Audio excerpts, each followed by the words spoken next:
सना घर के बाहर बड़ी अजीबोगरीब हालत में बैठी होती है। वहीं पे नायला आती है और सना से पूछती है कि ये क्या हुलिया बना रखा है तुमने अपना।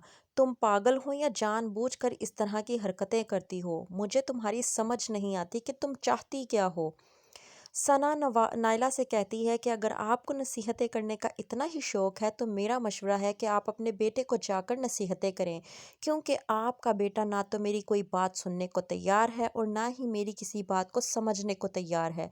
मैं उससे जो भी कहना चाहती हूँ वो मेरी बात का उल्ट ही जवाब देता है। वो मेरी किसी भी बात को ना तो समझ रहा है और ना ही मुझे बीवी कहलाने का हक दे रहा है। इतनी ही आपको हमदर्दी है मुझसे तो आप अपने बेटे से जाकर मेरे लिए बात करें।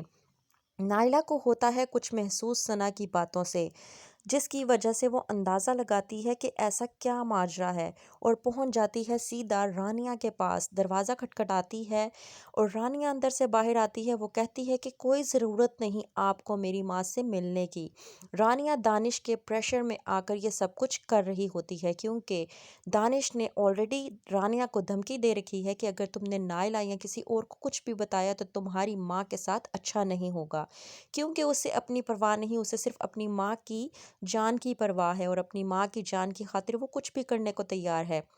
यहाँ तक कि वो नायला को बातें सुना देती है कि अब आप यहाँ क्या करने आई हैं? जब आप हमारा बाप मर रहा था तब आप कहाँ थी? आपका बेटा वो हमज़ा और ताया जान कहाँ थे जब हमें आपकी हमदर्दी की ज़रूरत थी, हमें आपकी मदद की ज़रूरत थी? तब तो आप लोगों ने अपने चेहरे तक नहीं दिखाए। अब यहाँ क्या लेने आई हैं आप? चली जाएं यहाँ से। ये कहकर नायला को वो भिजवा देती है। वहीं पर दानिश और नवाब आपस में बात कर रहे होते हैं कि अब इनका कुछ ना कुछ करना पड़ेगा, नहीं तो ये हाथ से स्लिप हो जाएंगी। कहीं ऐसा ना हो कि ये किसी दिन कोई गलती कर बैठे और किसी को कुछ भी बता बैठे तो हमारा भांडा फूट जाएगा। क्या होगा देखते रहिए। ड्रामा सीरियल घाटा।